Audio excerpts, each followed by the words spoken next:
You will abuse me. Yeah, you will talk about my clothes, you say ni crippling. Yeah, utanitusi hata na mavia green.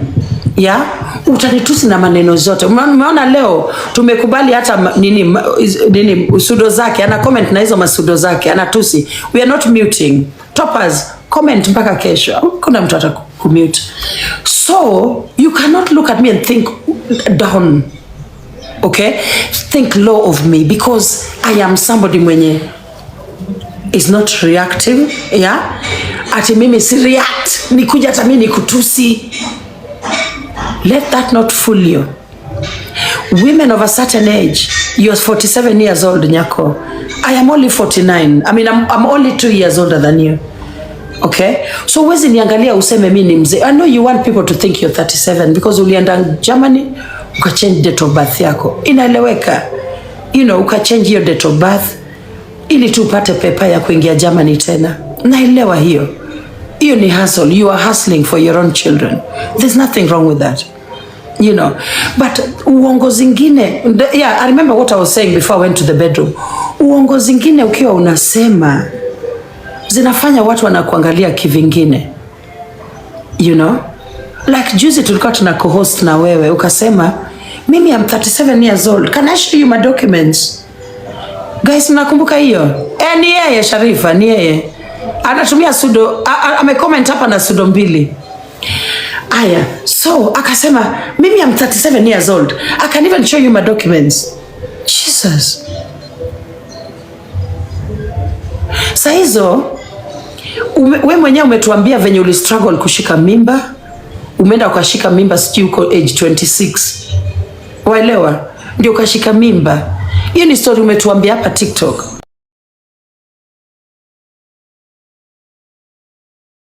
Hello guys, it's your girl Patience Status. Welcome and welcome back to my YouTube channel. If it's your first time here, make sure you hit the subscription box and put on the notification bell so that you don't forget any time I post a new video. Remember, I'm the queen of online gossip. So welcome to today's video. Don't forget to give it a like and leave a comment on the comment section.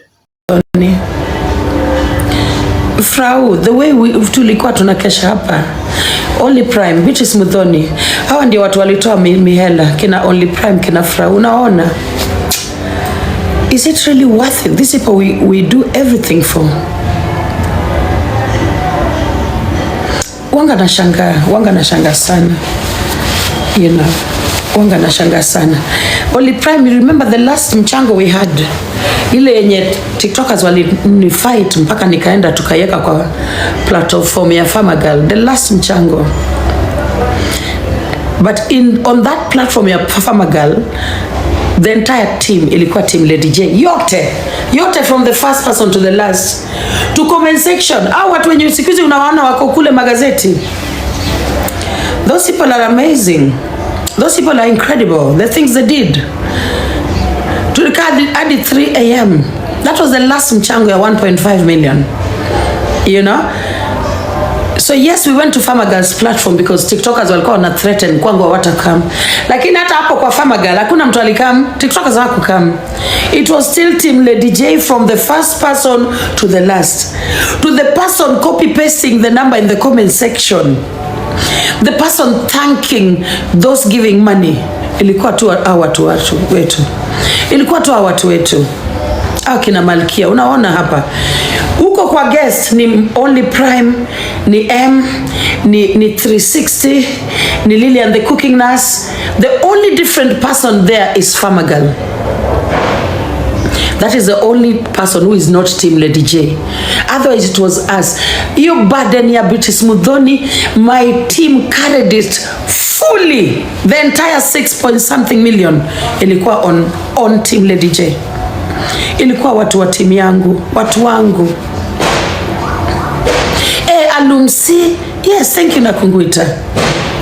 So it is so sad when you see somebody you gave the best thing you can give anyone. The best thing you can give anyone. You give their child a chance to life. A chance to life. Munakumbuka, even after that, tumesha toa all the money we need. Ndio hiyo mchango ya last tulifanya akiwa India. Hiyo ya 1.5 million tulifanya akiwa India.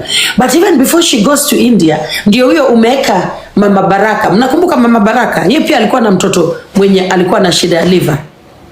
Nimeweka Mama Baraka barabarani, nimesema Mama Baraka kwa sababu huyu mwanamke already ashaanza kutuattack.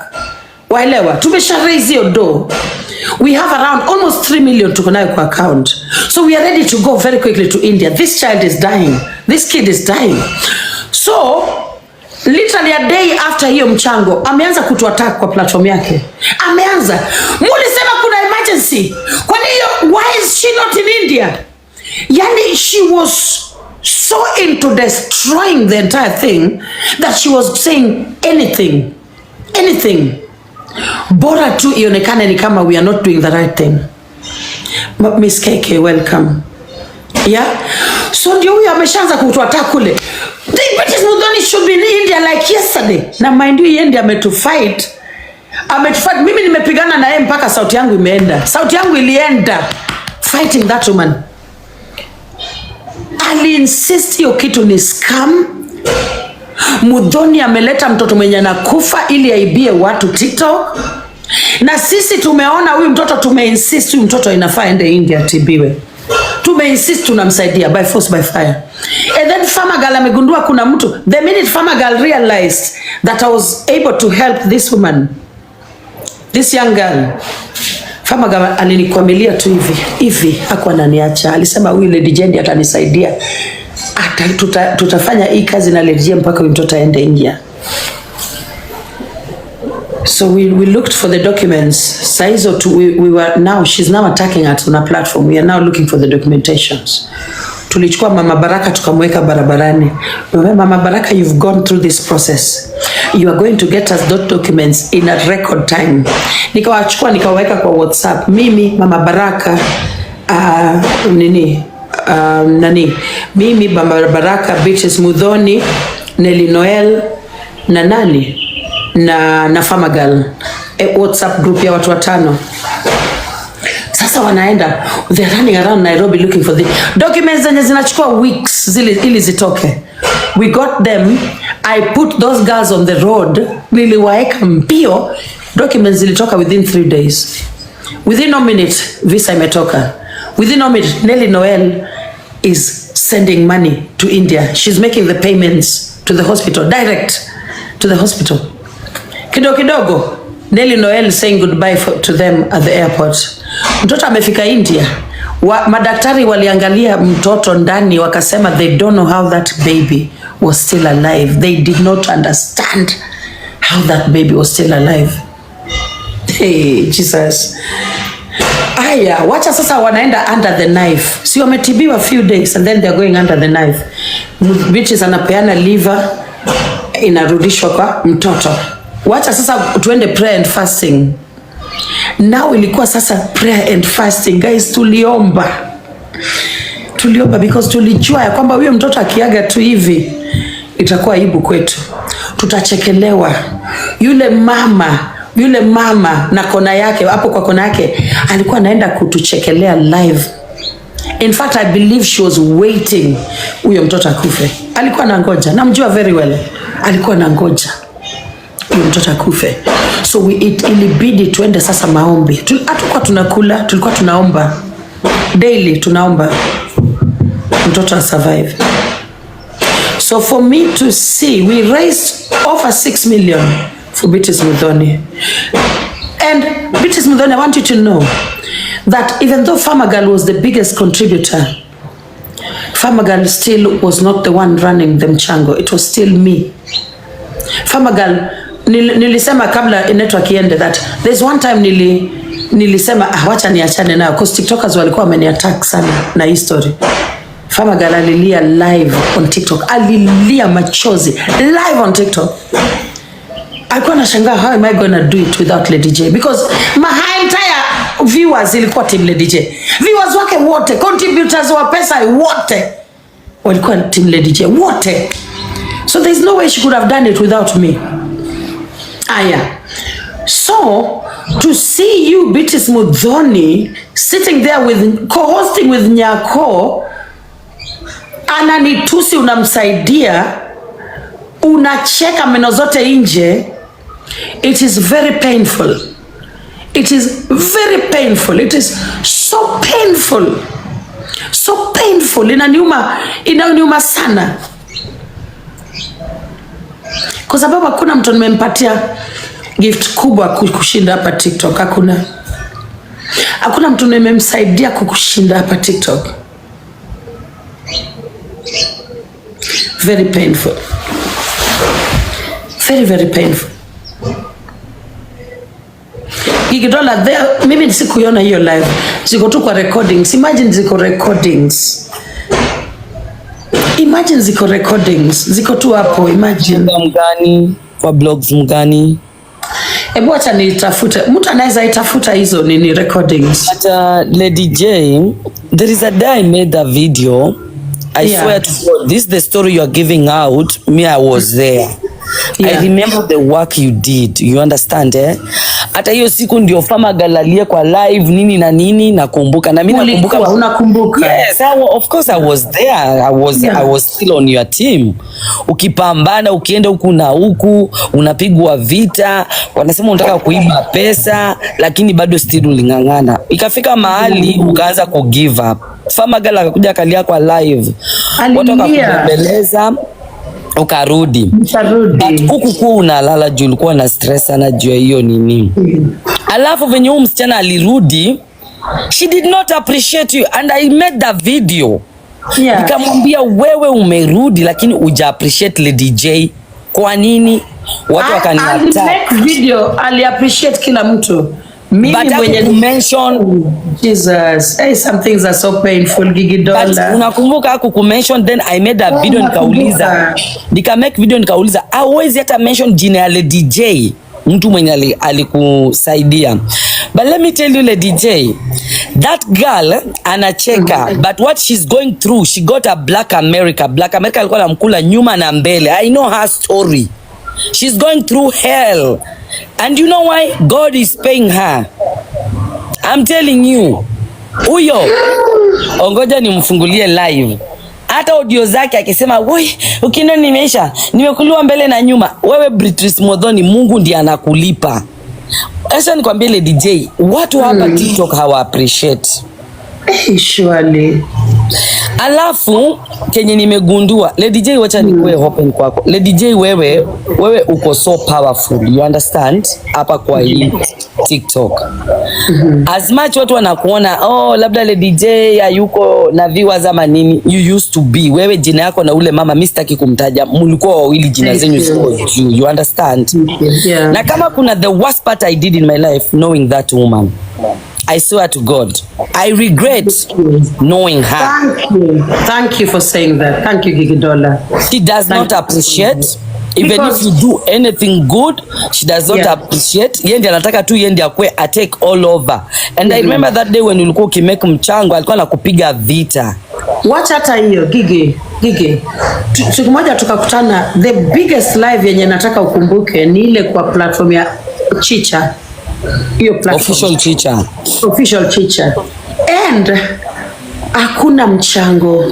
Hiyo venye walikuwa wanaandika hakuna mchango kwa comment section.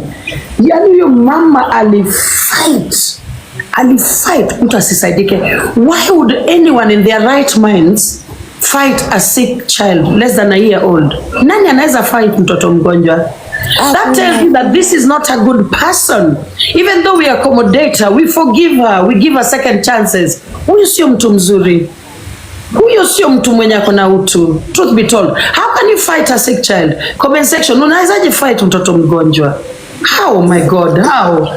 Unajua Lady J, and every time anafanya kitu, anafanyia mtu maovu, people like look at it in disbelief. But this person has shown you many times ya kwamba ana roho mzuri. Yani what is inside is not good. But we never want to believe it. Unajua Lady J, nikuambie nini? Hapa nataka unipleshie audio nisikie. Alafu uniwachilie mimi ni deal na Beatrice Modhoni, niko na namba yake. Yeah, wacha niende nichukue. Leta simu nikuchezee. Yeah, tunataka tusikie hiyo evidence. Yeah. Alafu mbona anasahau mbio, anasauje haraka? Why do people forget? I think Gigi, I don't know. I normally think maybe they feel intimidated. I don't understand.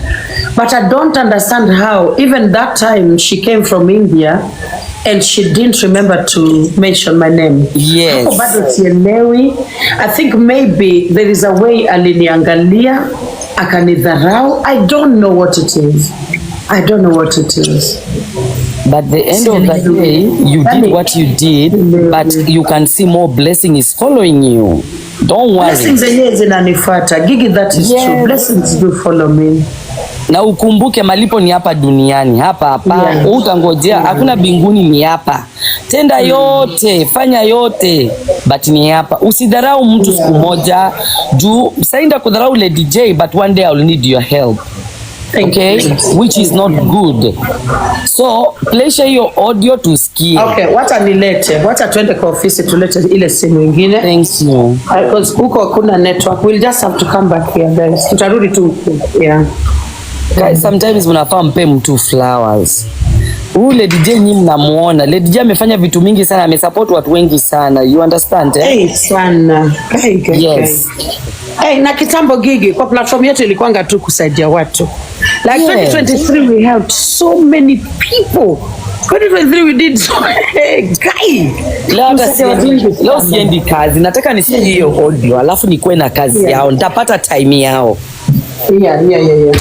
Okay. Haya, twende. Na mimi hata na I don't know. People they are so network ikipotea. Hide only the prime. Hao ndio watu walitoa mihela kubwa. Memes. Ndapata time yao memes. Nataka kurudi memes. Only prime. 360 karibu hata atoe hata $10,000 US. 360 was ready to give anything. Bora tu yo mtoto survive. I'm telling you, my team. Na mkampea accommodation. Nelly Noel was there. In Kileleshwa. Mpaka kila mtu, wewe kama siwe kuita watu wa TikTok wote wangekuja. Alafu baadaye after we were fought, we remained by ourselves. We were fought like crazy. Tulibaki because alirudi le DJ. Then for us we knew when you are doing mchango it was your project. When huyo msichana alirudi, mtu mwingine anataka ku take over. That it was TikTok. Yes, TikTok ndio alitoa pesa, but nandi alimobilize watu? It's le DJ. Watu wenye walikuwa wanashikilia hizo vitu akitoa watu wa Lady J, watu wote waka come through. Yeah. Okay, guys, mimi nakuonga niende. Juu nikiongea ukweli ni vibaya. Hata kama mimi ni Lady J, mimi nione mtu nimemsaidia na ananitusi. Watu wajai jiuliza Gigi, mbona unaongea hivi na machungu ama nini? Because Lady J, hakuna vile nda kusaidia ukuje unidharau. Nijinyime nikupe unidharau. Yani how unajua hiyo juzi nilikuwa naangalia huyu msichana na shangaa guy. Yani mimi whatever happened to me, like I treat people right. Gigi, unajua mimi siatakingi watu. Yani I don't treat people with disrespect. I treat people right. In general, as a person, naturally as a person, I am someone who will treat people right with grace. Yani but how can this girl? Anyway, wacha ni ngoja kidogo. I think TikTok inafungua. TikTok ina open. Guys, mtu angalia hizo sijui ziko kwa data collector. Can someone check hizo blogs ziko? Someone can check. Ili TikTok ikifungua tu hivi, I show you guys. Wacha niangalie. Beatrice Modhoni ako na maswali mingi za kuanza. Kwa nini akae pale wakikutusi? Kukaa na shida. Anamsaidia. The worst part ni yeye kucomment na kusaidia. Hapo ndio ilikuwa sasa so bad. You will see.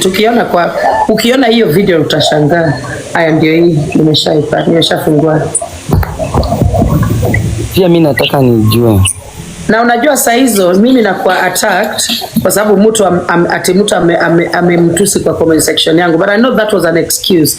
Ilikuwa story ya pesa. Yeah, ilimuuma sana ya kwamba kumbe hao watu wanapewa pesa every Monday. Data collector. Wacha nifungue kina Koni. Koni ya kina Koni. You remember kina Koni? Kuna data collector 2, data collector. Nimepata data collector hii. Iko na hizo video. Utaniambia ni gani amevaa? Alikuwa amevaa nini? I'm going down. Gigi huyu data collector pia anakublog kweli. Ameblog. Anakublog kweli. Nimepata video zangu kwa mingi hapa TikTok wiki hii. I'm just trying to find guys, please tell me which blogger. Beatrice Muthoni akiwa na co-host na Nyako. Juzi tu. Tutawapata. Aya, niko TikTok. Watu kama kina Beatrice Muthoni ndio watafanya watu wengine watasaidika. Juu hata mimi sasa siwezi saidia mtu kwa sababu unasaidia mtu anakuja na kutusi. Mimi akana. Mimi I'm done kabisa. I'm done, siwezi. Nimeshindwa. Juzi hata ilifaa tuchangie yule nani Karembo. Mimi nikafikiria timu yangu tena inataka kubeba hiyo burden. Alafu kidogo huyu Karembo atakuwa ananitusi. Mimi namsaidia yes, lakini iwe TikTok mzima, sio team le DJ pekee. TikTok mzima. At least that pain will be less. Yeah, it will be less. Lakini team le DJ bebe mzigo yote. No. Not gonna happen. I am just going through the blogs. Guys, nishaenda through Daku Trends. TikTok wiki hii. Aya, wacha nitafute Beatrice Muthoni. Ingekuwa Beatrice tafadhali. Okay, let me just search it. Beatrice Muthoni.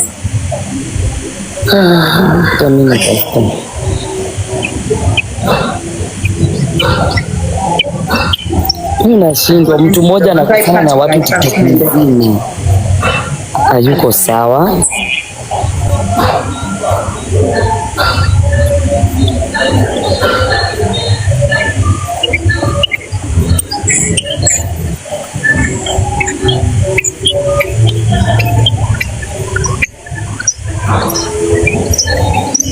So Beatrice Muthoni. Guys, if there's anyone who knows which blog, mtu atusaidie kutafuta hizi. Kama mtu aliona hapa tafadhali mtu waambie. Guys, anyone who saw Beatrice Muthoni co-hosting with Nyako juzi, ndio huyo. Ni data collector, nimeipata. Data collector, hebu nionyeshe ni wapi hapo pia mimi nipate. Data collector backup 1. Nimezipata. Data collector backup 1. Data collector backup. Data collector. Unaona hao mabloggers ni wazuri kuwa nao. Ndio ukienda kutafuta kitu unapata. Yeah, data collector surely. Data collector 1. Nimeona data collector 1. Backup 1. Nimeipata sasa. Nimepata hii ya kwanza. Nimepata. Aya, so now let me clean the phone screen kidogo. Nakuja kazi. Hakuna shida. Mnaona wakiwaambia pesa zenyu muangalie penye mnatoa. Huyu malaya amesahau venye alisaidiwa. Alisahau venye alisaidiwa. Mimi hapa TikTok mkiona nagombana kama mwenda wazimu. Mkiona natusi mtu na sababu. Mimi si wazimu kuamka kutusi tu mtu. Sasa huyu msichana amekaa pale na alisaidiwa. Sasa hii maisha yake inahangaika. Hata sasa akifanya hivyo hakuna venye atasaidika. Na ujue Gigi, mimi mwenyewe pesa yangu ilienda kwa hiyo mchango over $250,000 nilipatia hiyo msichana. Every time tulikuwa tunachangisha natoa. Tena natoa pesa. Unajua kitambo Gigi, watu kina old prime, these women are blessed. Hao mama walikuwa wanatoa pesa kubwa Gigi dola. Big money. Big money. So wakiwa kama Only Prime anatoa kitu kama 170. Mimi Lady Jane nitoe 20. I used to remove the exact amount yenye yani team yetu kubwa, the cabinet yangu, because cabinet yangu ilikuwa na these people who are really blessed, you know. Kina 360, there are people who had their money, you know. Hata mimi nilikuwa natoa, hey guys, we used to give a lot of money. Hey, we used to really toa pesa yao. Hey. Ngoja na connect kwa nini kwa Bluetooth. Ngoja kidogo. Lydia nimeipata. Yeah, it's connected now, connected. Okay. Sawa. Sasa nikamute. So wacha sasa nipige right from the first one. Haya. Wacha nimute. Okay.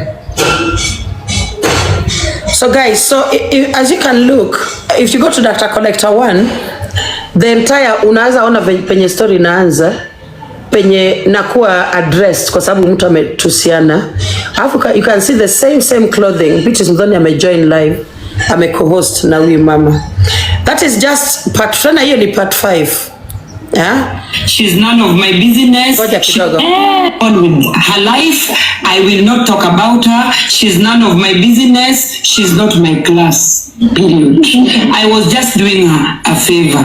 Thank you. Na mjue aliniambia ni mtusi ndiye apate gifts. Ndio watu wamhurumie.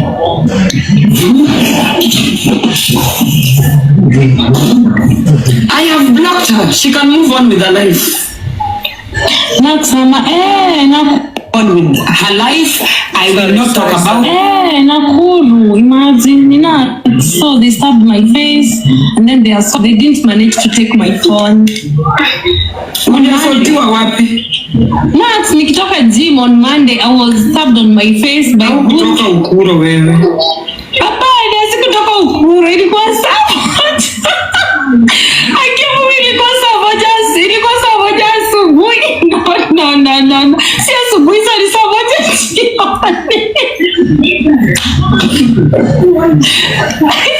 Not funny, lakini sabotage. Wapole. Guys, huyo mtoto, that is Jason. Because I imagine by the way you want nikupone inapona. It was a deep cut. Nikushona. Wale unaishi Nakuru? Usinaishi Nakuru. I thought you live in Nairobi. No, I live in Nakuru. Wow. So nilipata wameniogojea kwa kona. So nikifungua gate walikuwa like nipe simu.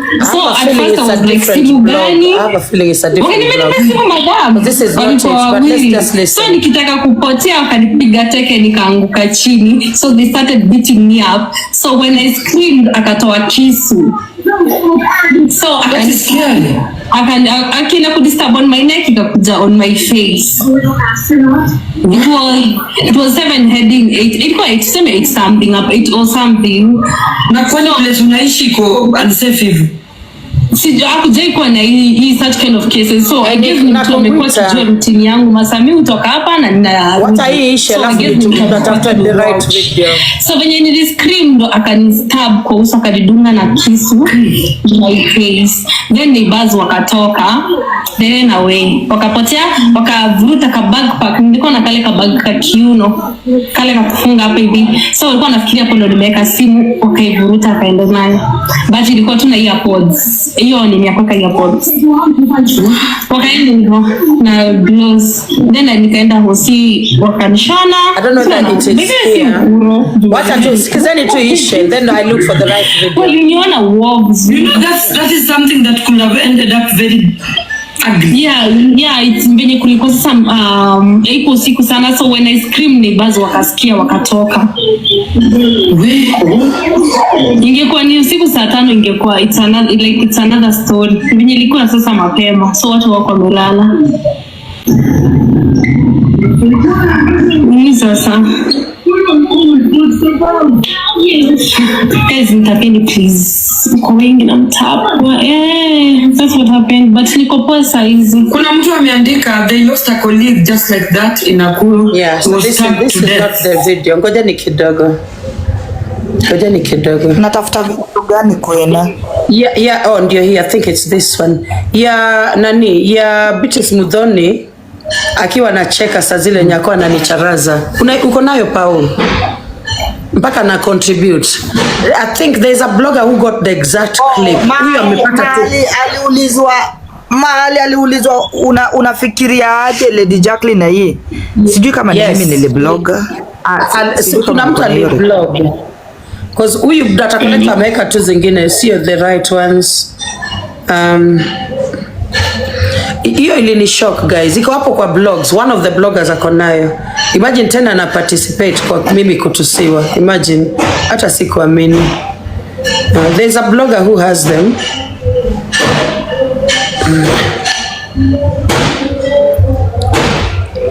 Data collector. Is your data collector? Yeah, that is not the part.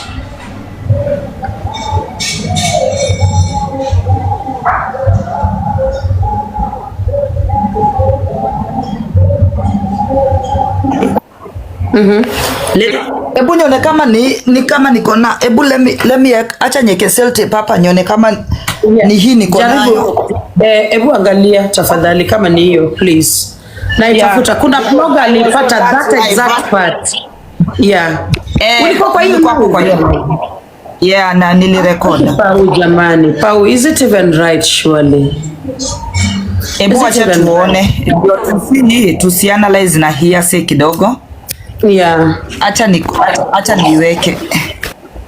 Anyway, good morning fans wa Lady Jacqueline. Lady Jess, utuweke kwa ile box ya 8 so that nipande juu. Yeah, nakuweka. Acha nishinini.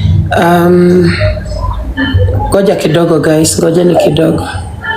Aya, ndio hiyo nimekuweka juu sasa. Mr. B, thank you guys. Welcome, karibuni. Aya, unaweza niweka big screen na? Okay, so let me do that. Yeah, ndio hiyo. Hauna ile screen nyingine? Niweke ile ya nini? Ile ya nani? Hii ni kubwa sana but iko tu sawa Lady J. Okay. Umeangusha. Hiyo. Thank you. That is the one. Umeniangusha. That is the one.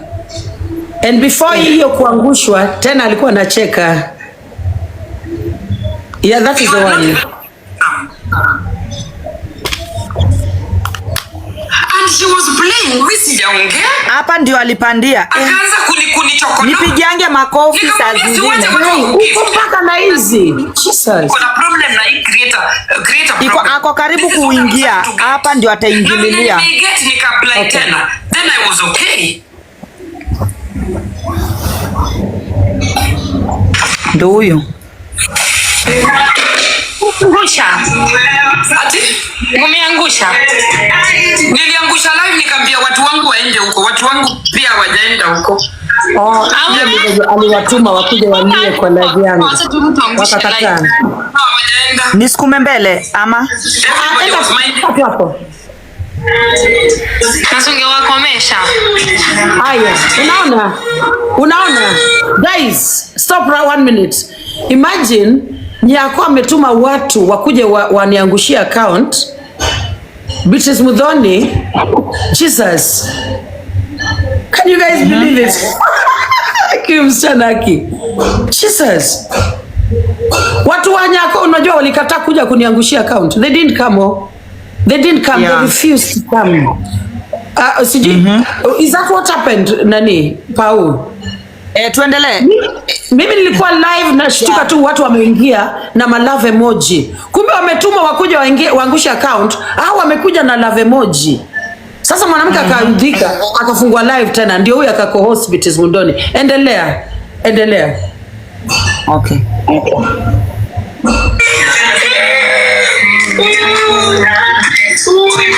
Shika. No guys, allowing people kupanda kwa live yako kuongelelea mtu wana haja na wewe. Mimi sina haja na huyo mama hata kidogo. Klasi yake na yangu ni kama day and night. Mimi nitabishana aje na mtu anavaa dera za crippling, dera za 500 shillings. Pauna anakuchekelea ukitusiwa. Imagine. Imagine guys, niliona hizi clips kwa nini kwa blogs, akisikuamini. Huyu ni mtu nimemchangia pesa. Jesus. Platform yangu yenyewe Team Lady J imetoa over 4 million.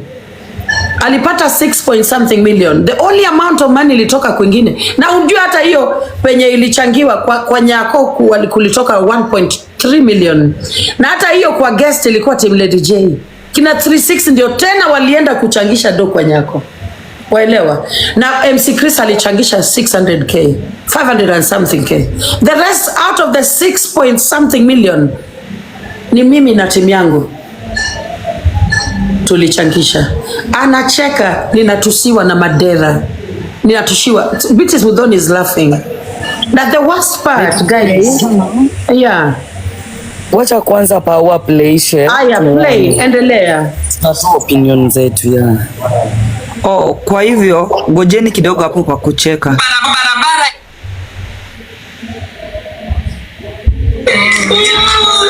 Wacha tuanze tu baka hapo.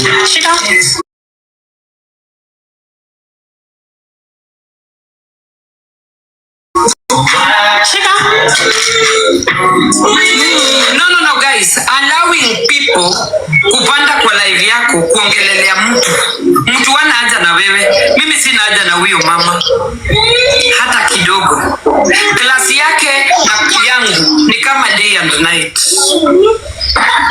Mimi nitabishana aje na mtu anavaa dera za crippling, dera za 500 shillings kwa barabara ya za Kenya anatia. Are you for real?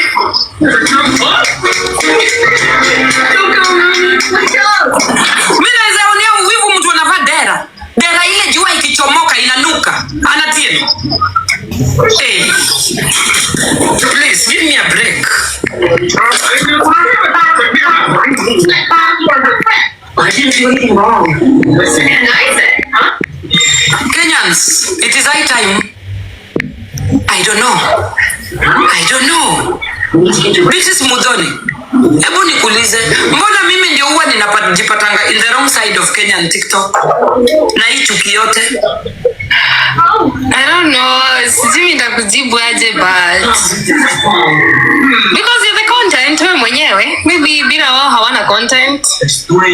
Yeah, but it is wrong to take somebody as a content all the time. Kuna ile place mtu uchoka pia. Like, I've really been trying to mind my business of late. She wouldn't even look at me. Got it. Do you like guys who play soccer? Some say too much. Guess she's a tough girl on grass. Not even seen anything. This is your fault. Calm down, son. Oh, watu anamwambia atoe screenshots. Watu anamwambia atoe hizo screenshots. Do you have an alibi? Tell me. What do you want? I want to know why your dagger stayed. It's not gonna get it. I just explained. What's he doing? Stay back. My arm and it can't be dangerous. Same here. What?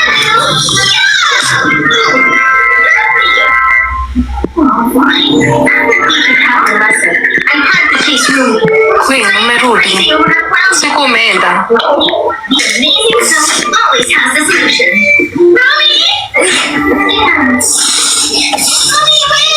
Endelea tu kidogo. Endelea tu kidogo. Just let it play kidogo. Oh. Yeah, don't stop it.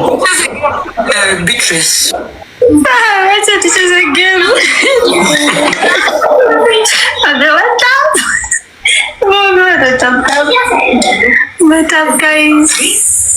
Hapa ni kama tu mtoto. Acha nimefanya. Kuni mimi kucheza game. Acha punguza sauti ya cartoon. No, nimetoa hizo screenshot, nimetoa guys. Nimezitoa. Nimezitoa. Nimefura uso. I was attacked by goons. Nimezitoa guys. I've removed them. The thing is, I have blocked Lady Jacqueline, she should move on with her life. I will not talk about her. She's none of my business. She's not my class. Period. I was just doing her a favor. Kama taifika ligi yangu when it comes to like, because when we look at class, the idea of class, it is associated with financial success. You guys, if you know what I mean. Finances, because class systems, if you guys know class systems, they were developed to literally, you know, leave watu wenye matakataka waachwe chini wenye wana mihela, alafu wenye wako na mihela ndio wawe hapa, wao ndio watu wa class. Jamani, when we look at the idea of class, sidhani Nyako will ever get to where I am, to be honest. Sidhani, nasema tu, yeah, hiyo ni ya pili. She was doing me a favor. I'll comment on that. So hiyo in terms of class, because Nyako's only possession ni nguo. Like nguo, we all have clothes. You know, I may be wearing dera, but I have other clothes. I can wear anything, you know. Alafu tuseme nguo zake ni za Zara. Zara is such a cheap shop when you think about like nguo and clothes in Europe. Zara is not expensive, guys. Yeah, Zara is a very affordable high street shop. Zara is high street. Zara is your designer. Waelewa, Zara is high street. In fact, the shop that I used to buy my stuff, even my shoes, the shop that I used to buy my shoes is more expensive than Zara. Much, much more expensive than Zara. Waelewa. So, Nyako, your biggest possession, I know you're here, your biggest possession is clothes. Yeah, it's mainly for students, simple lady. Thank you. It's a very cheap shop, guys. It's not expensive. Yeah. Now, when you talk about class, your biggest possession is clothes. You see yourself in terms of the clothes you wear. You know, someone like me, I have done so well for myself. Yenye ata nguo, yenye navaa, ainibabaishi. Like that is how well I have done for myself. You know, as a person, I've done so well financially. And nimefanya kazi poa sana. So, class, wewe ndio hauko class yangu. Waelewa, ni wewe hujafika. Na hii class yangu, hutawaifika. Niko mbele sana winter, niko mbele. Hii class yangu utawai. Imagine mimi ni yule mama mwenye naishi kwa shamba yake peke yake. Sina jirani. Na shamba imespread eka 200. Sina hata neighbor. Jesus. Halama. Problems zangu ni za, yeah, you know, oh, ulinunua shamba yetu. We madam ulikuja ukanunua shamba yetu 80 acres. Hiyo shamba ilikuwa ya baba yangu. Huyo mzee amekuuzia. Those are the problems that I have, Lady J. Those are the problems I have. You know, problems kubwa. You know, hii shamba nimenunua 80 acres ilikuwa ya nani? Hizo ndio problems niko nayo. Hasa wewe uko kwa flat ya mtu nalipa mtu rent. Alafu na claim mimi sio class yako. Wacha ni co-host Pau. I hope ameshaenda live. Kai. Mwambia ni request. Kwa sababu hata co-host hakuna. Imagine prayer works. Imagine mimi when I'm on my farm, guys. That is when I normally realize, my God, I'm fucking rich. I know I don't have money, but I'm flipping rich, man. Like I'm this boss living on a 200-acre estate without a neighbor. Like I have no neighbor. Watu naga wananiangalia. Nilijua una neighbor. Nasema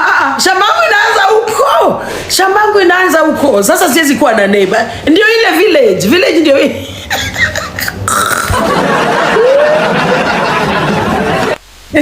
And in Kisumu, I live even right now. I'm sitting in my own property. You know, everywhere I look, this brick and mortar, hii wall ni yangu, iko na jina yangu, hii ni yangu. Hakuna mtu mwenye atakuja aseme, hebu nipe rent. I don't pay rent, my darling. So I think Nyako got it all twisted, because Kenya angesema ni ya kwamba Lady J yako class ingine yenye mimi mimi siwezi fika, waelewa. Lady yako class ingine mimi siwezi fika, you know. Na I don't have one or two properties. Mimi niko na shamba like everywhere. I've bought everywhere, you know. So mimi hiyo yenyewe ya class ulidanganya Nyako, you know, ulidanganya, hakuna shida. Sasa tuende hiyo ya you are doing me a favor. Nyako, you know very well that when me and you were playing, you are able to push your people more, and therefore you are getting more gifts. Mimi nilikuwa nakufanyia favor, sio wewe kunifanyia favor, waelewa. Mimi bado nafanya tap tap. Hata saizi leo nitafanya tap tap nitoke na between 50 and 100k coins. That is what I do every day. Nikipunguza hiyo 50 basi iko 45. Kama jana nilifanya tap tap kidogo tu nikatoka na 45k, you know, and that is still money. That is still money. Hiyo ni watu wangu wenye wananipenda, bado wanaweka pesa kwa mfuko yangu. Wanasema Lady J, tumia hii linda watoto. Pesa yangu ya tap tap ni ya watoto wa shule. Pesa yangu ya tap tap ni ya shule. That's why I do tap tap for the schools. Sasa, oh, by the way, that's another thing. Huyu anasema don't brag. Sharifada, andika hiyo bragging paka uchoke. Yeah. So, I even forgot. I build schools, sweetie. You cannot be my class. You know, saizi ndio umeona Lady J. Unajua juzi guys, kuna mtu alikuja hapa, an angel from God, and she decided she's actually helping our schools. Nikaona madam ameenda kutangaza anarudisha foundation. Madam was here. Was here in our live. Ameenda pia. Foundation inarudi.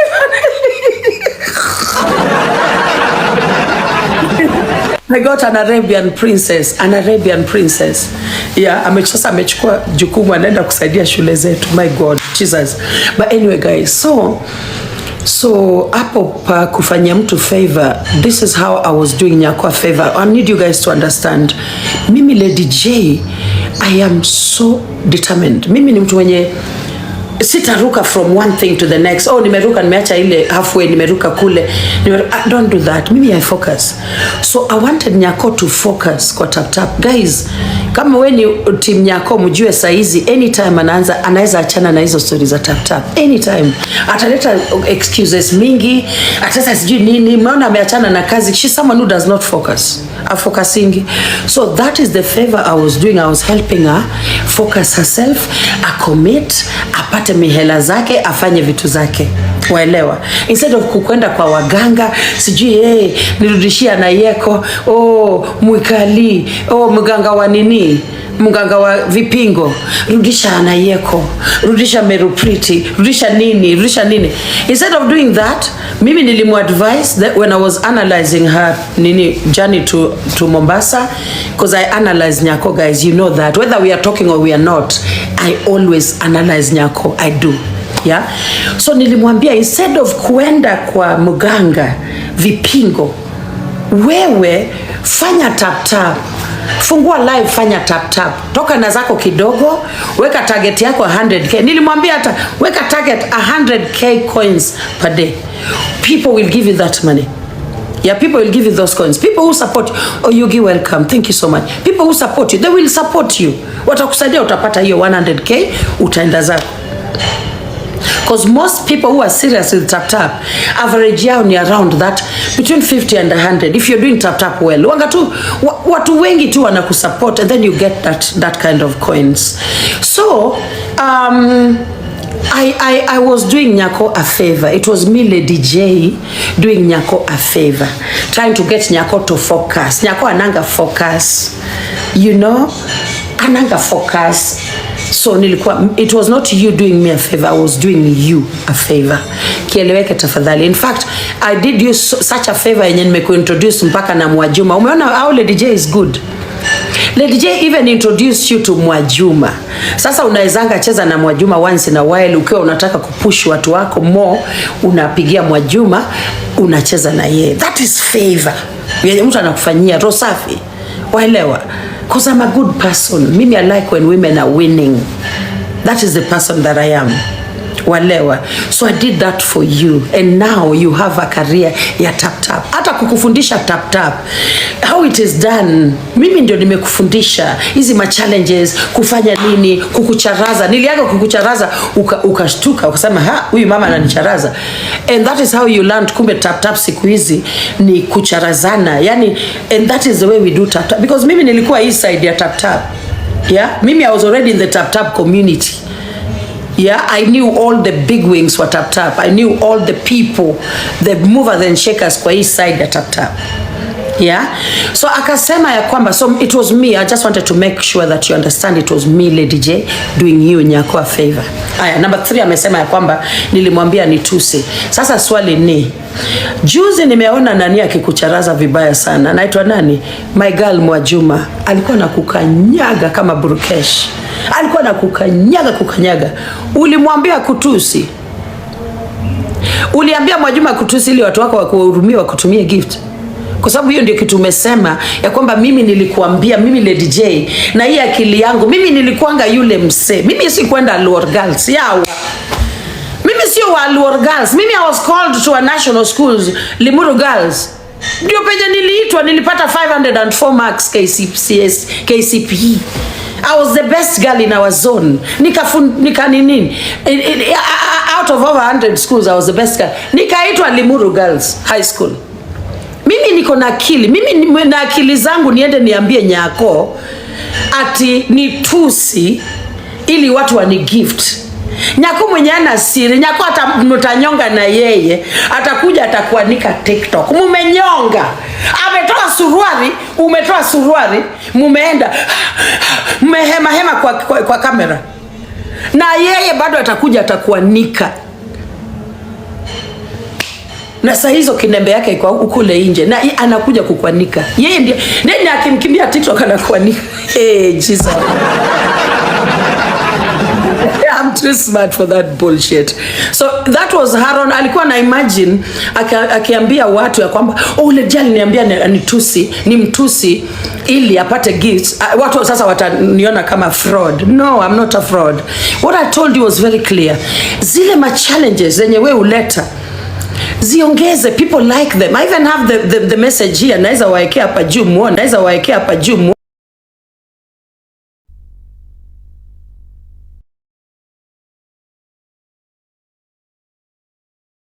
Ingine yenye Coral ako nayo. Guys, iko kwa ile simu ingine. Iko kwa Coral has the other phone. It's on the other phone. Thank you.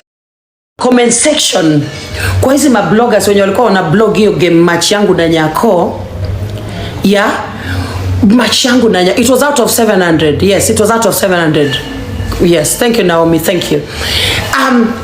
I used to see the way people were commenting. People loved. Siji mara beba sufuria, mara fanya nini. Watu walipenda hizo nini? Ma challenges. Hasa mimi nilimwambia leta challenges zingine funny. People love them. That is all I told Nyako. Lakini yeye amekimbia TikTok ambe watu, aliniambia ni mtusi. Sasa mimi pia nauliza Nyako. Venye Mwajuma alikucharaza kama Burukesh. Yani she went personal. Yani kuna style alikucharaza ile ilikuwa bitterness. There's a way Mwajuma always feels like, wanga ana feel kidogo, mtu mdogo. Ana feeling ni kama watu wote ni wakubwa sana, mimi ni mtu mdogo. Because I talk to her a lot, I know her. She also wishes she would be, somewhere hapa juu. She's a very clever kid as well. So she went personal. She went personal with Nyako. She wanted to humble Nyako's nyash. I knew what she was doing. I know what Mwajuma was doing that day. Mnakumbuka vile alimcharaza? Hiyo ndio haikuwa jokes. Mama mzee anaishi Europe sijui miaka nini. Anakuja, mnakumbuka hizo matusi? Jesus, that was haikuwa jokes. Yeah, she wanted also to feel the hierarchy. Thank you. Na hiyo ni kitu Frank D. Hiyo ni kitu Mwajuma ameniambia mimi mwenyewe. Nimesikia akiniambia the same thing kwa simu. So I know what she was doing. So now my question again. Did this woman pay Mwajuma or tell Mwajuma to abuse her so that people can feel pity on her? No, she did not. So this is the thing. Hapa kwa tap ni kucharazana wo. Kucharazana ni constant. Okay, in fact mimi nilikuwa naambia Nyako nini, nilikuwa namcharaza visoft sana. I was not actually addressing her. Nilikuwa namcharaza visoft. But it is her. Yende alikuwa naenda in sana. Ani hata mziki ananiekea ni dance, mziki yenye mwanamke anatusiwa na kuma. Guys, the Luos who used to understand that song, it is the worst song ever. Alafu akona sudo ingine amejita Ulunde Kagot. Yeah, she used to look at my ass. Alafu anasema nini yangu ni kama mlima, matako yangu ni kama mlima. Every time alikuwa ananipa hizo challenges, ananiambia songa nyuma, tuonyeshe matako. Alafu ananiambia matako kama mlima, ananitusi. Jesus, akiwe mwanamke alinitusi. Alinitusi kweli. Alafu tena anakuja na turn around anasema nilimwambia, hey Jesus. Wacheni, we let people lie in peace. But guys, all in all, in terms of class, Nyako, you need to now, every money you make, I want to advise you because I do it very well. Every money you make on TikTok, think in terms of tomorrow. Yeah? Every money you do, Frank Koma.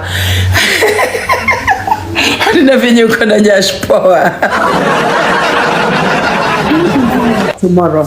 This TikTok money is actually very blessed. Sio pesa mbaya kwa sababu ni pesa mtu anakupatia kwa mtu anakusupport. Waelewa? Ni mtu anasema huyu legend nitampatia ka 100. Huyu nitampatia leo ka well. Na ni watu wengi because for you to even get to 10,000 coins, it's not one person. It's normally many people giving small gifts. And that's why tap is so good because it's just many people giving small gifts and that builds up. Na sisi hiyo tap yetu inatusaidia. In fact, we want to start building in Chiga. Sisi tap yetu inatusaidia sana. So think in terms of tomorrow. Think in terms of what that money can do for you. Jana nikamsikia huyu mwanamke akisema she's from a very wealthy family. Her grandfather was very rich. He had 30 acres of land. Guys, do you know the last time I had 30 acres of land? Guys, do you know the last time I had 30 acres of land? It was in 2018. That is the last time I owned 30 acres. In fact, it was not even 30, it was 49. So she does not understand wealth. She does not understand that pesa kidogo inaweza make this amount of difference. Waelewa? So yeye atapata tap instead of kuchukua hii pesa kurusha kule kwa account yake ya Kenya. Yeye ataichukua anaenda na order viatu. Guys, we have shoes. Guys, we have a lot of shoes. Like everyone has shoes. Mimi niko na viatu. Zingine hata sijawahi vaa. We have, even now if I bring just 20 pairs of shoes, saizi nilete tu hapa kwa sitting room. Zingine hata tujawahi vaa. Those things are useless, guys. Na saizi unajua niko na viatu. Yeah. At 50 years, I'm 49 years. Bado tutaomba. Shule lazima tujenge. Your location. Bado. Guys, don't mute any of these people writing comments. So, don't mute them. Just let them write. So, there is just a way in which money should be treated, especially if you're a mother. You are a mother, and you're a mother almost 50 years. Nyako is 47. I'm 49. Nyako alitukonfamia kwa simu kwa Facebook with her grandmother, maternal grandma. Oh, nimezaliwa which year? Because watu walikuwa wanamtukana Facebook ya kwamba yeye ni 50 sijui ngapi. Maternal grandma, in fact auntie yake akaconfirm, yes, you are born 1978. Yeah? All right? Topaz, I care just the same way I care for the next woman. Inawauma, I know itawauma. Vitu nasema itawauma sana. Mtaniita nyoka, mtasema Lady J siji nini. But Because your voices are so loud, your myopic opinions are the ones taking center stage kwa TikTok, I will raise my voice that has the right kind of teaching that we need to give people.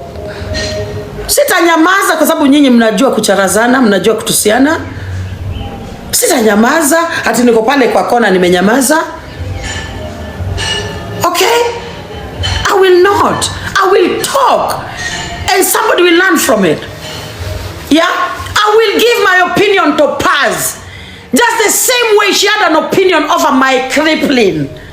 Nani alimpatia ruhusa kucomment on my dressing? Are you even listening to yourself? Unajisikiza kweli? Uko na akili? Huh? Are you listening to yourself? I am not, Topaz. Shame on you. I am not. So when you get money, think about your own children. Your children are stuck in Europe in a flat. Africans were never meant to stay in small, dingy flats in Europe. Okay? We were never meant to do that. We were meant to live and roam freely. We are melanated. Unaona hii melanin? Hii melanin inahitaji jua. Hii melanin inahitaji jua. Inahitaji pia community. It also requires community, and it requires that you exist mostly around people who look like you. And that is why if you go to Harlem, New York, utapata communities of black people. If you go to Brooklyn, those are areas I've been to in New York City. You go to Brooklyn, you'll find communities of black people. Wanaishi tu watu weusi. Because we need that as black people. The world is too whitewashed. We need those pockets of black communities. We feel sane. Wewe umeka mtoto wako hapo, you are not putting anything away for them for the future. And then you don't see that as a problem. And you're making money. Hala. Hii pesa unatengeneza. Quit buying shoes, quit buying dresses. We all have shoes and dresses. Sisi tuko na hizo. We have them. Waelewa? Mimi Lady J, hata saizi nimwage, niambie semeni ngo, nimwage hata hapa viatu, hata 20 pairs. We have shoes, a lot of them. Waelewa? But we never see them as the most important things that we own. Saizi my lorry is actually, my lorry is actually being, kuna mtu anaufanya kazi kwa lorry yangu saizi. I'm thinking hii lorry from next week naiweka kwa barabara inaenda kunifanyia hii. Those are the things, that is the way we think. We don't think of clothes and shoes. And there's something you call social responsibility. Social responsibility.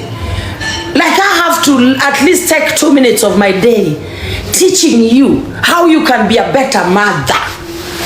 A good mom, putting something away for the children, for the future. Hata hawa relax kidogo. Wasiwe tu na stress, oh my God. Sasa, I'm here in Germany, my mom. And then you're there in Germany, you think being in Germany is actually an achievement. Ya kwamba mtoto kuzaliwa Germany is an achievement. My children are born in Europe.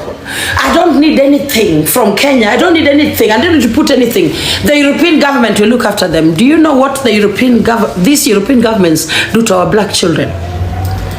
Do you know what they do to our black children? Do you know the kind of discrimination which is all systematized? Yani ile discrimination ile hata uioni imefichwa hivi. Yeah? Thank you. Kudos that she should learn from Chinedu. Chinedu alicheza kama yeye, good girl. Na Chinedu mtu akirudi anakupraise ya kwamba Chinedu was so good kwa ile story ya foundation, she did so much. Chinedu, jipende. That's all I can say, jipende. The reason unasifiwa ni kwa sababu ulicheza kama wewe. Yeah? Kumbe huku umelala darasani. That is why you're not being praised because of anything. You're being praised because ulicheza kama wewe. You are now certified multi-millionaire. Yeah, that is the reason. So we focus na kazi zako na ma Airbnbs zako kwa wadosi. Yeah, Mtu akitaka be in good terms with the person. Akitaka Airbnb unampatia Airbnb, anaenda kuishi, unasikia raha, unasema hey, haki huyu mwanamke si alikuwa ananitusi wadau. Sasa hizi ameng'ethia pale kwa Airbnb yangu.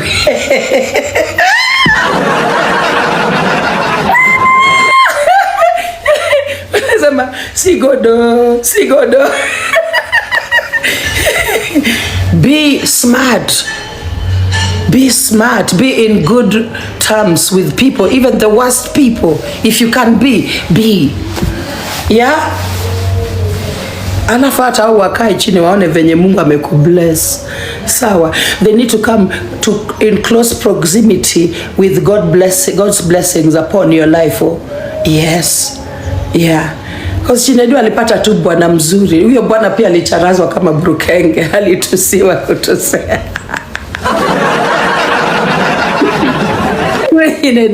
Kumbe Chinedu na bwanake wako tu chini, wanafanya tu kazi chini ya maji. Lakini Chinedu ya you need to do a live yawa. You need to show us your way. So that's all I can say. But that's all in all, guys. Mimi, I want Nyako, I want women in general to win. Nyako, you need to start winning. You're still a loser, a big loser. I'm going to tell you the truth. You are still a big loser because you're still ordering shoes from America. It's 200 euro. You're a big loser. You're a loser. Yani we ni loser. Yani watu wanakuangalia tu wanaona tu the L letter on your head hivi. Imeandikwa tu hivi loser. I'm telling you, the way people judge you hapa nje, ujui. You know, ujui. Unadhani tu ya kwamba because uko na viewership, sasa kila mtu anakuogopa. Hakuna watu wakuogopi. I swear to God. Wakuogopi. Na wakuheshimu. You know? Yeah. Hawakuheshimu na wakuogopi. Ebu niwana sudo yake. I've seen the sudo now. So wakuogopi, hawakuheshimu. You know? Do something that will make people respect you. Kama hujauza, I have a feeling maybe umeuza ile shamba ulipewa na nini, a mouse. But if it is still there, wewe saizi venye unapata tapta, enda ufanye fencing ya hiyo shamba, alafu mwaga material. Unafanya tu ile njaro ya kumwaga material, alafu unakaa, alafu sikiza kitu TikTokers watakuwa wanasema. Wewe mwaga material alafu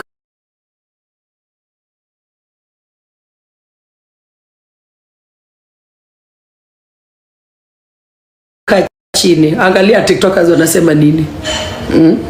I'm telling you the truth. TikTokers watu werevu.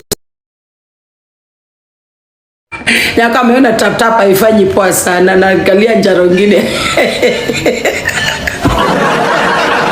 TikTokers are very smart. Watu si wajinga.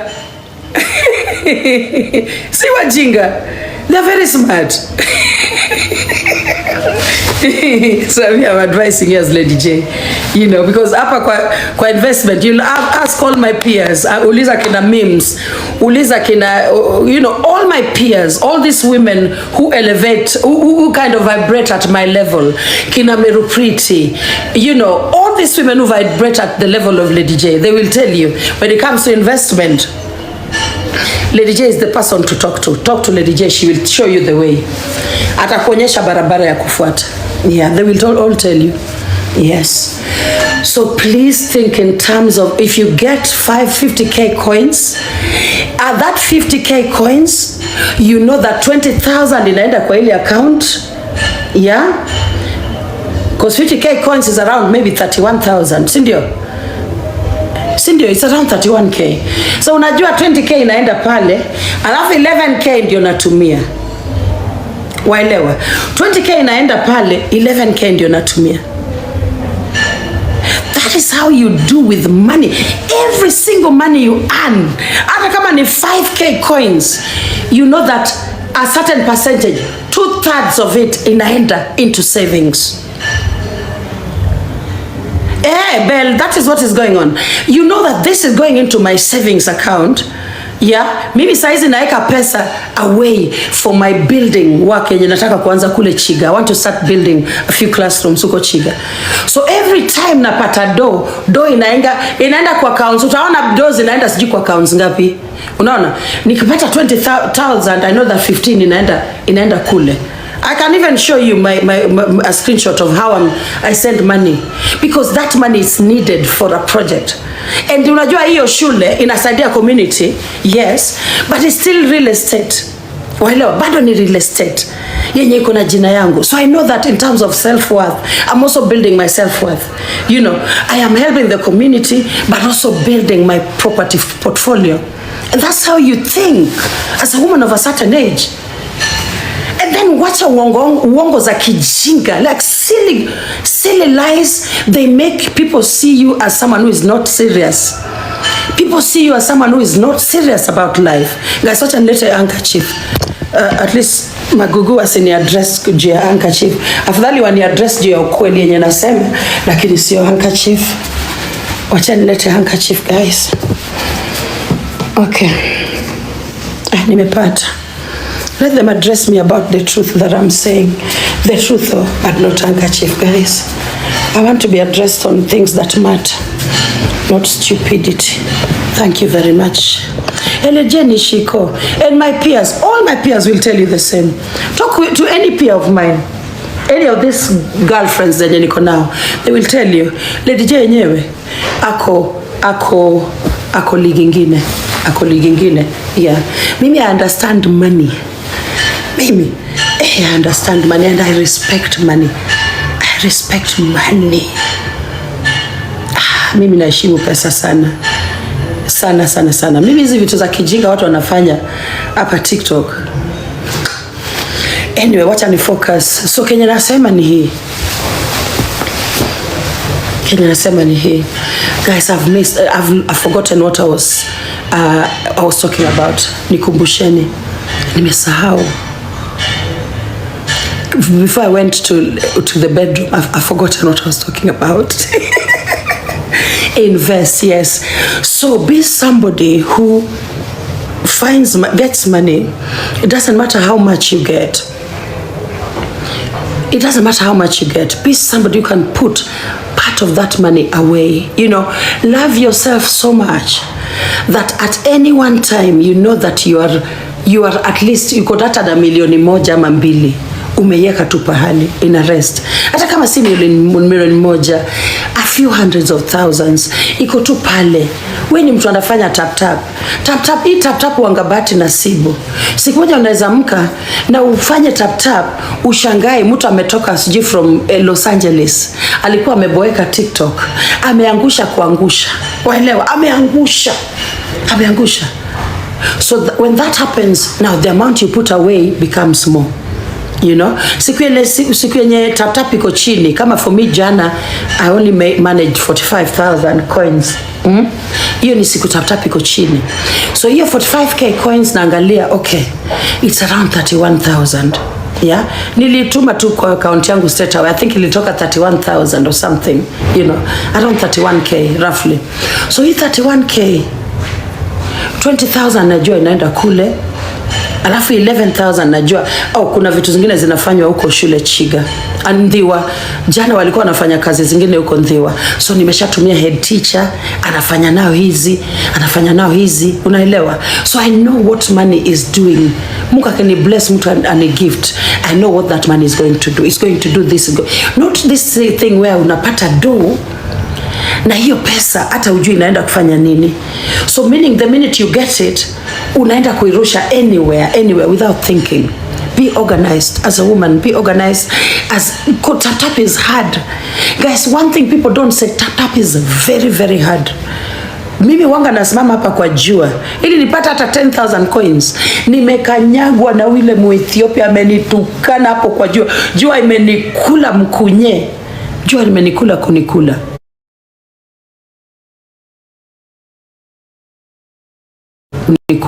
Unikula.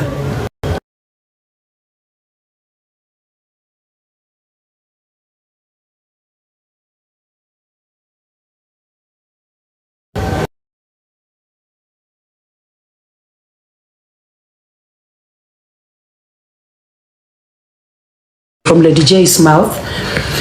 It is so embarrassing that you can even mention 500 lions. 2023 nilipata lion kia 100 ngapi, and you have nothing to show for it. It is so embarrassing. Yani hiyo wanga aibu, yani ile aibu ya kuweka mkono hapa juu. Unajua ile aibu ya mako. Mnajua hiyo aibu, Wajaluo mnajua mako. Yeah? Ndio huyo ananiandikia. My daughters live very nice lives. Mimi I'm raising the most wonderful children. Sio wale wa kupigana na mimi. Jesus, have you seen my children, sweetie? Wewe, relax. Relax. Watoto wangu, very well raised. My daughter is studying philosophy at the university. Unajua venye philosophy ni ngumu. Philosophy is tough, it's the toughest subject. Latin and philosophy at university, those are the two toughest subjects to study. Tougher even than mathematics. Yeah? Sawa. Tougher than mathematics. Mtoto wako ana study philosophy at the university. Jesus, I'm raising kids very well. So that is all that matters. Haya. So tuache watoto out of it, to focus na wewe na hiyo sudo yako. Yeah, naona sudo yako nimeziona 2. So tuache watoto out of it. We are talking about you, what you're doing to make your children's lives better for the future. What you si unamuona Malkia ako hapo comment section. Mute. Watch our type. So do something more. Mimi nataka nione siku moja umeanza hata kujenga ile kaploti. Na kama nini yako, babu yako alikuwa na 30 acres, babu yako hakuwa na mali. Kitambo watu walikuwa hata na eka 400, eka 500, like hakuwa na mali. Oh, sawa. Relax. We tengeneza mali yako sasa. Achana na mali ya babu, siji baba. Focus on you. Focus on you. Sasa zile unanicharaza Lady J. I want to think, huyo ananicharaza lakini ako na ile kitu ametengeneza poa. Unajua mimi mtu kama Merupita akinicharaza, kuna venye ninamheshimu because I know her so well. Mimi Merupita namjua vizuri sana.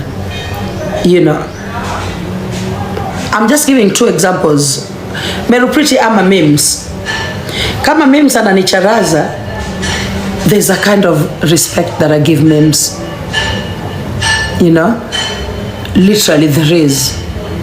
So there's a way in which anaweza mkubalia nicharaze ama Merupita. There's a way. Lakini wewe ukinicharaza wanga na kurumia. I swear, I normally feel so sad for you. I swear to God I do.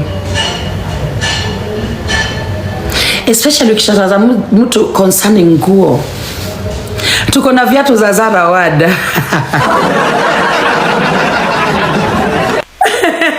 Sawa, nimesikia mko na viatu za Zara, sijui viatu 100 ngapi. Kuna miwani nimesikia miwani ni 200.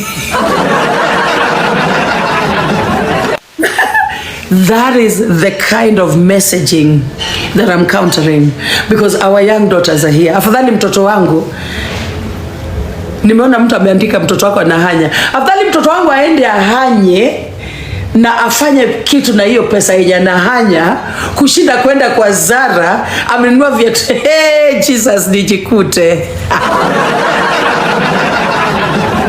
Nijikute na raise mtoto mjinga kama huyo. Nijikute mimi Lady J ati fridge.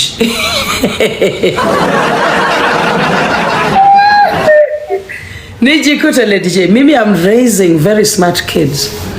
Very smart kids. Toppers, I will not be quiet. Utakuwa unaandika, asitanyamaza. Wewe utakuwa, hakuna mtu anakumute. Hakuna mtu anakumute. Jesus. Yes, I'm raising very smart kids. Very smart. Mimi watoto wangu hawakunipatia shida kwa shule. Mimi nilikuwa my eldest daughter. Mimi walimu walikuwa wananiambia, yani when she was leaving school, her primary school, or rather, lower primary, her own teacher alikuwa analia, like she was like, I'll miss Candy so much. I'll miss this kid. That kid used to be. Unajua wale watoto wanakuwa attached to walimu. Ako tu hapo kwa darasa atoki. Break time amefika. Yaani huyo mwalimu asipomwona break time kama ameshafika na bag yake ametoka lesson, lunch time anaenda kukula amefika. Amefika amekaa hapo. She used to love fashion and art. Yeah? So that's why she even got, she went to study fashion at the University of Birmingham City. Mnajua Birmingham City University. That's why my eldest was accepted to study fashion design, bachelor's degree. Mtoto wa pili, sasa yeye ndio yule wa double maths. Yeye ndio alikuwa na akili yenye hata sielewi. Alienda akapata A star 2 na A kwa A levels. Imagine A levels. Mnajua venye A levels ni ngumu. Mtoto amescore A star 2, and the third subject is A plane. That's why she's studying philosophy. That's why this philosophy is your subject here, anyone. Hasa mzazi kama huyo unakuja unamjaja aje, unanijaja aje mimi Lady J. You can't judge me. Uwezi nitusi iwak. You will try to abuse me in the comment section, utaniambia sijui nini, it won't work. It won't work because watoto wangu ni indeed watoto wa mwalimu for real. And now the youngest yako hapa makini. Si juzi tulikuwa na parents nini prize giving day. Si Coral alipata prize. Imagine she's only one term in makini. Coral is another genius. Yani akona ile akili hata bwana. Mimi I'm blessed. Mimi when it comes to children, you can't fault me. Ati unanitusi na watoto, you can't. There's nowhere you utanitusi stick. It won't stick. It won't, sweetie. To focus tu na sisi, tuachane na watoto. To focus. Utakuja na sudo ujaribu unitusi, it won't stick. Bado ni wewe I will address you. And I will tell you ya kwamba hii maneno ya sijui I'm not your class ni upuzi. Okay? Anza kufanya kazi, anza kujimprove kwa maisha. Ana hakuna story ya sijui foundation inarudi. Hiyo ni wizi, it will not work. It will not work. Ati foundation, foundation is coming back guys. Nyinyi mimi mtaenda kwa ground, naeka namba, nyinyi mnanirushia pesa, nafanya kazi guys. TikTok has changed. TikTok siku hizi watu ni werevu. Utakaa hapo kwa field unangoja watu warushe do.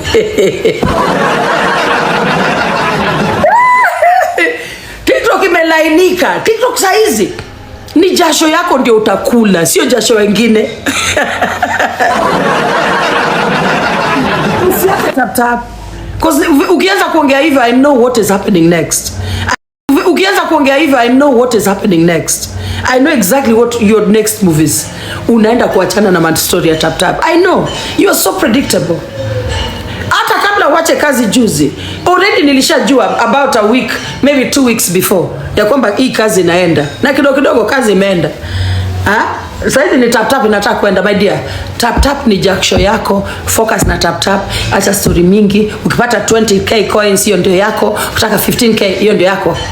Na acha kupimana na Lady J. Lady yako ligi yake. Lady J mwezi, mimi niko ligi yangu. Mimi I'm in my own league yawa. Jesus, uniwezi, acha kupimana na mimi. Give up. Mimi huwezi kupimana na mimi. Unanipimana na mimi aje? Jamani. How does somebody whose only possession is clothes start comparing themselves with me? How, I beg? How? Kama viewership. 2 days ago, I had 7,000 viewers. Huyu mama hata 7,000 viewers afikangi ngo, unless alete Cindy Baby, alete wewe, viewers is nothing. And that day I came out with how many coins? Less than 100. In fact, it was so few coins, yani zile za juju yenye niliokota, nikajihurumia. Viewers wenyewe walikuwa hapa 7,000. Walikuwa hapa tu kwa platform ya. Mnakumbuka siku ile ya nani? Siku ile story ya Gigi ilitoka kwa Gigi Dola, ilikuwa story ya nani? Nani? Judge Cinderella. Ile sijui Cinderella analeta proof ya sijui nani ameiua Chira. Mnakumbuka ile siku? Siji nani ameua Chira, siji muitia ameua. Chira. Sisi siku hiyo watu walikuwa wamekanyagana kwa hii platform yangu watu 7,000. Ikaenda chini kidogo wakabaki 5,000.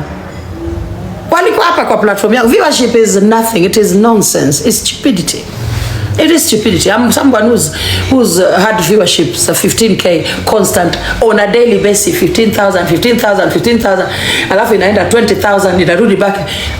When I was running the court, when I had 5,000 views, nilikuwa na feel ni kama niko na watu 100. 5,000 views ilikuwa inanipa wasiwasi. Why is my viewership going down to 5,000? Kwa nini? Kwa nini imeshuka to 5K? Like mimi viewership hainitishi. I dominated this platform 3 months straight. 3 months. Nikafika peak of my success.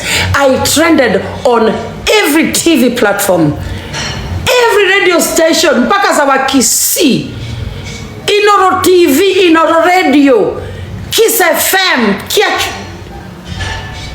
mimi niko ligi ingine. I'm saying again, watu wa viewers, you cannot reach my class because I have 1,000 people watching me eat one full chicken.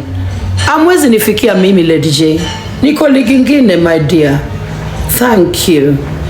When you see me with 200 people, it's because I want to have 200 people. Okay? If I want 20,000 people, I will bring 20,000 people on my platform. Because again, mimi ni yule mse. Niko na akili. Akili ni mali. Sawa? Rieko. Wajaluo usema nguvu. Yani akili inashinda yule mutako na thorax na nguvu ya kupigana. Mimi napigana na akili. Thank you. That is what I can say.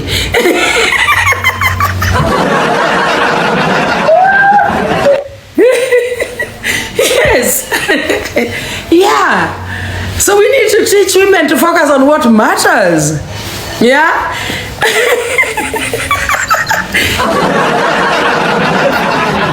Printed. Wewe pia utoke hapa na usirudi. Mutoke kabisa. Sitaki kuona hapa. Okay?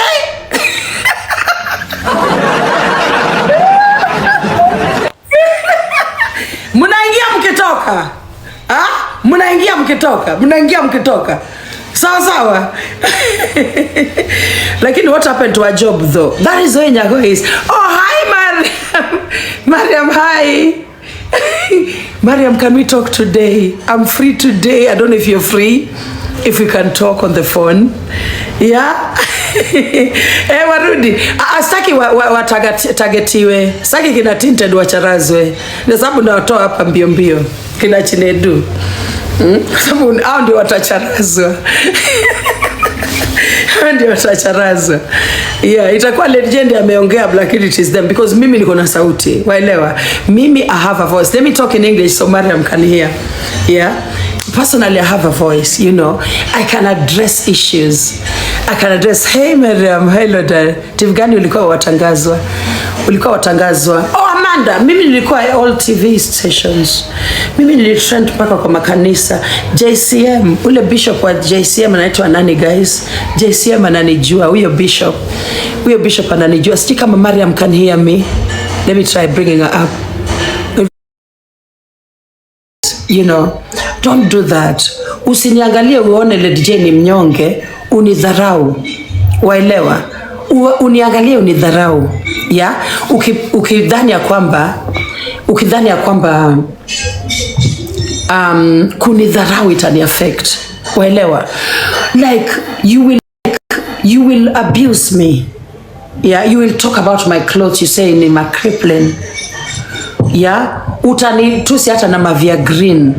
Yeah, utanitusi na maneno zote. Umeona leo tumekubali hata nini usudo zake, ana comment na hizo masudo zake, anatusi. We are not muting. Toppers, comment mpaka kesho. Kuna mtu atakumute.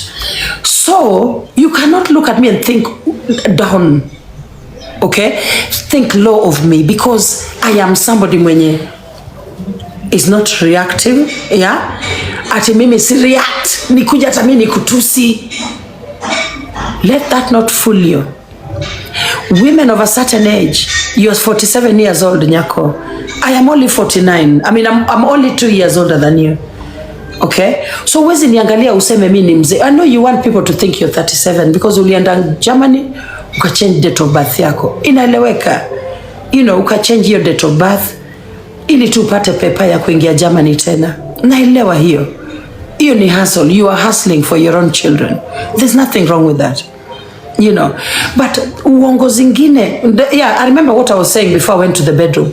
Uongo zingine ukiwa unasema zinafanya watu wanakuangalia kivingine. You know, like juzi tulikuwa tuna co-host na wewe ukasema mimi am 37 years old, can I show you my documents? Guys, mnakumbuka hiyo? Ni yeye Sharifa, ni yeye anatumia sudo, amecomment hapa na sudo 2. Aya, so akasema mimi am 37 years old, I can even show you my documents. Jesus. Sa hizo we mwenyewe umetuambia venye uli struggle kushika mimba, umeenda ukashika mimba sijui uko age 26. Waelewa? Ndio ukashika mimba. Hiyo ni story umetuambia hapa TikTok.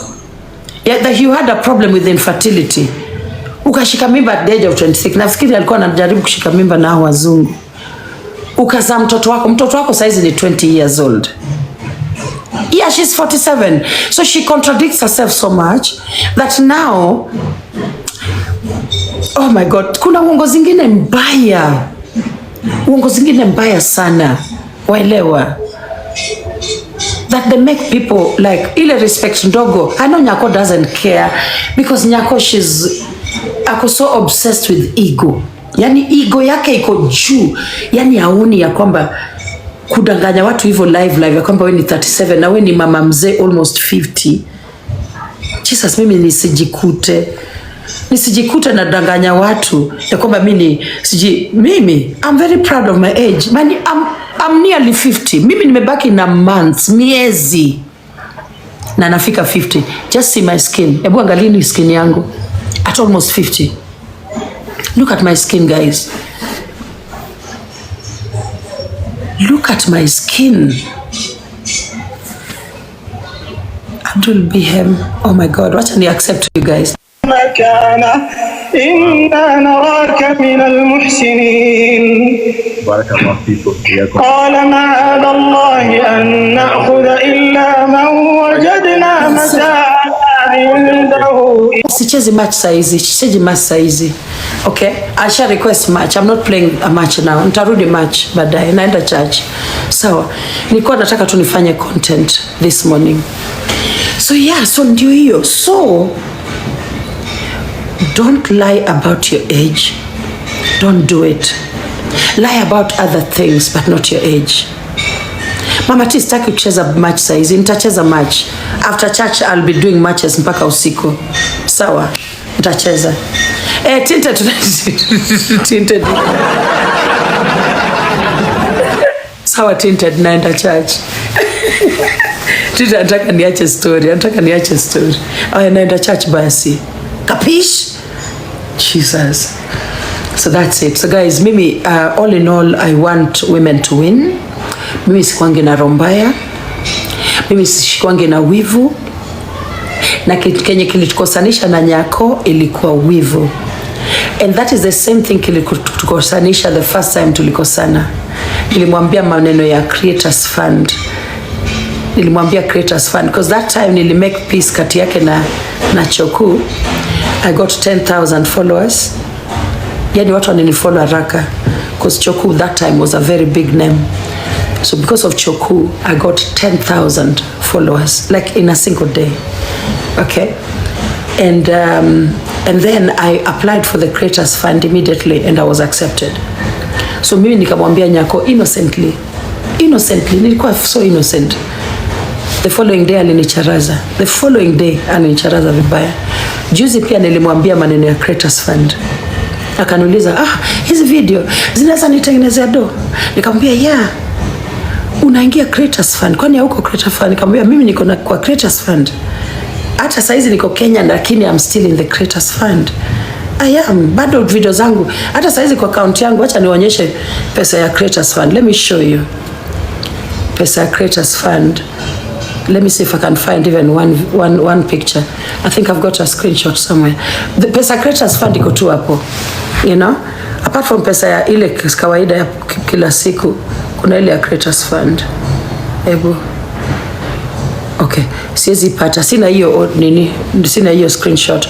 But Creators Fund saizi, Creators Fund yangu ukiangalia, it has around 100 British pounds. 100 British pounds ya video ya juzi, hizo video za Lions. Yeah? Hizo video za Lions zimeleta 100 British pounds.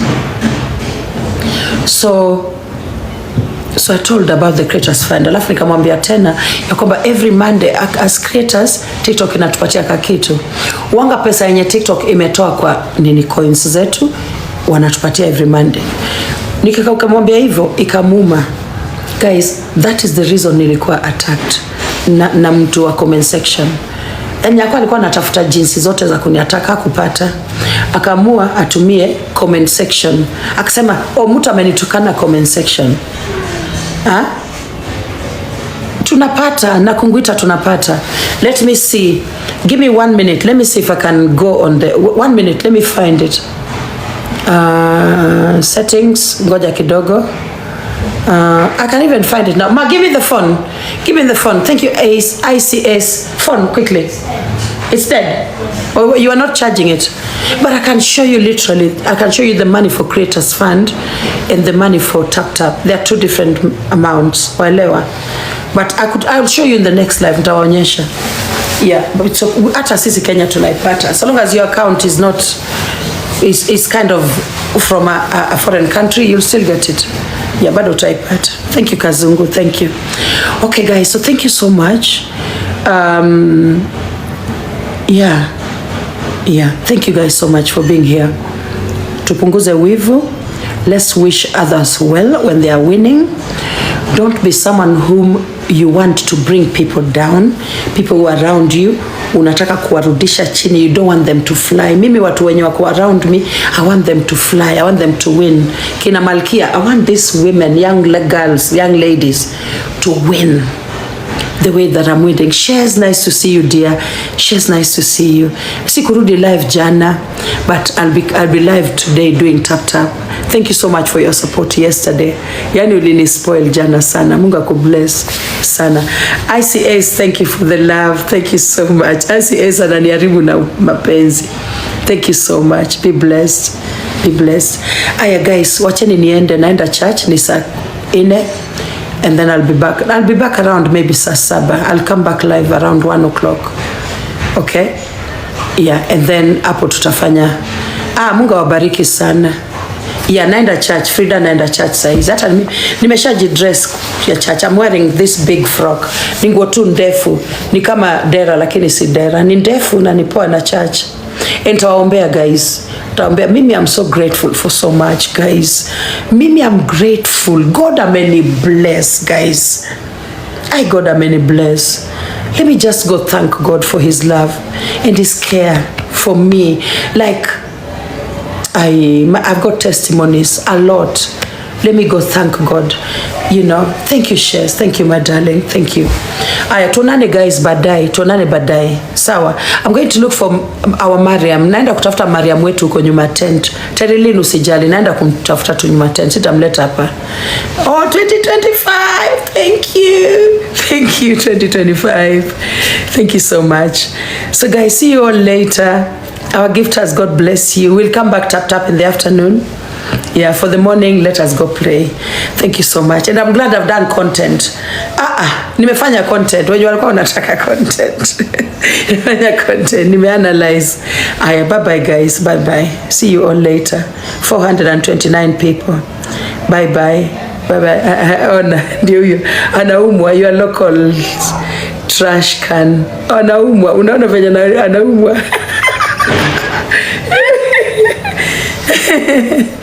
Quick, tuone seats. Let me show you. Guys, right before I go, before I end the live, I want to show you also the kitchen. What's happening in the kitchen. Yeah. Let me just show you. I like showing people what I'm doing. Quick, tuone seats. So seats ndio hizi. Okay, these are our seats. Our beautiful seats. Mnaona? So thank you so much for watching the video to the end. Remember to like, share, comment, and if you have not subscribed, please make sure you subscribe and put on the notification bell so that you know every time I post a new video. So guys, thank you. I'm gonna see you on my next video. Bye.